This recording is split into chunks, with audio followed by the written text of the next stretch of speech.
غلط راستوں میں خرچ کیا تھا، کبھی ہم شراب پیتے تھے، کبھی غلط راستے کو اختیار کرتے تھے۔ جب باپ کو خبر ہوئی تو انہوں نے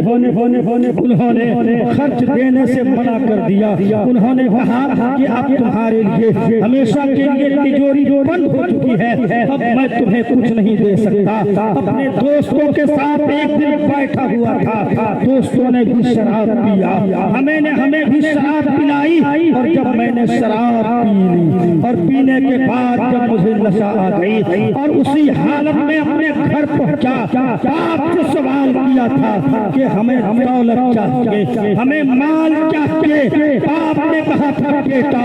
میں تمہیں تو دولت نہیں دے سکتا، تمہیں یہ تجوری قیامت تک کے لیے بند ہو چکی ہے، اب تمہیں یہ دولت نہیں ملے گی۔ جب باپ نے کہا تھا، میں نے غصے کی حالت میں اپنے ہاتھ کو اٹھایا اور باپ کے گال پہ کھینچا، رسید کر دیا، باپ کے گال پہ ایک تماچا لگایا،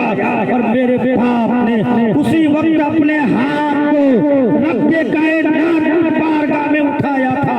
اور میرے لیے بددعا کر دی۔ جب باپ نے میرے لیے بددعا کر دی، ہمارا ہاتھ بھی سل ہو چکا، ہمارا پیر بھی ختم ہو گیا، اب میں اس قابل نہیں رہا کہ میں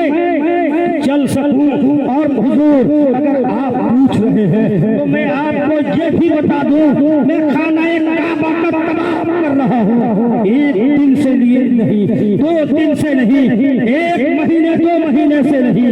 1 سال 2 سال سے نہیں، بلکہ میں 12 سال سے خانہ کعبہ کا طواف کر رہا ہوں، رب کائنات کی بارگاہ میں التجا کر رہا ہوں، پروردگار خطاؤں کو معاف فرما دے، پروردگار ہمارے گناہوں کو معاف فرما دے۔ اللہ تبارک و تعالی ہماری دعا کو قبول نہیں فرما رہا ہے، ہماری دعا قبول نہیں ہو رہی ہے، لیکن جب میرے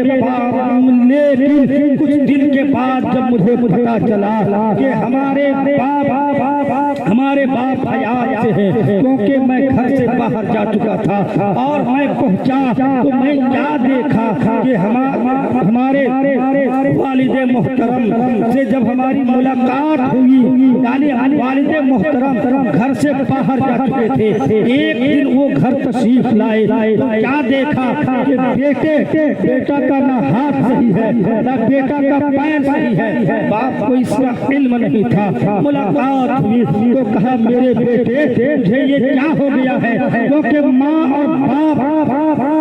ایک ایسی چیز ہے، اگر آپ پریشانی میں ہو، اگر آپ تکلیف میں ہو، آپ نے ماں اور باپ کو جتنی تکلیف دی ہے، جتنی مصیبتیں دی ہے، جتنا ان پر ظلم ڈھایا ہے، ستایا ہے، یقیناً ماں اور باپ کی جب اپنی اولاد پہ نظر پڑتی ہے تو اس کے گناہوں اور خطاؤں کو معاف کر دیتے ہیں۔ تو باپ نے دیکھا ہمارا بیٹا اپاہج ہو چکا ہے، بیٹے نے کہا تھا آپ نے ہمارے لیے بددعا کر دی، ہم ہاتھ اور پیر سے اپاہج ہو چکے ہیں۔ باپ نے کہا بیٹا 12 سال گزر چکا ہے، چلو خانہ کعبہ کے پاس پہنچتے ہیں اور وہی خانہ کعبہ کے خلاف کو پکڑ کر کے تمہارے لیے دعا کریں گے، اللہ تبارک و تعالی تمہارے خطاؤں کو معاف فرما دے۔ دونوں باپ بیٹے جا رہے تھے، راستے میں جا رہے تھے، ٹھوکر لگی اور اس کی سواری زمین پہ گر پڑی۔ جب سواری زمین پہ گری، ساتھ ہی ساتھ اس کے باپ کی روح جسم سے پرواز ہو گئی۔ اب وہ نوجوان سوچنے لگا ہمارے والد تو جا رہے تھے، مولا علی کی بارگاہ میں عرض کر رہے ہیں حضور والد محترم جا رہے تھے ہمارے لیے دعا کرنے کے لیے، تو مولا علی نے کہا تھا کہ چلو خانہ کعبہ کا قلعہ پکڑ کر کے تمہارے لیے دعا کریں گے، اللہ تبارک و تعالی تمہاری خطاؤں گناہوں کو معاف فرما دے گا۔ حضرت مولا علی اس نوجوان کو لے کر کے خانہ کعبہ میں پہنچتے ہیں، خانہ کعبہ کا قلعہ پکڑ کر کے رب کی بارگاہ میں التجا کرتے ہیں، اے پروردگار اس کے باپ اس سے راضی ہو گئے تھے، اس لیے اس کے گناہوں کو معاف فرما دے، اس کے خطاؤں کو معاف فرما دے۔ آواز آتی ہے اے علی جب تم نے دعا کر دی ہے، ہم نے تمہاری دعا کو قبول کر لیا ہے، اور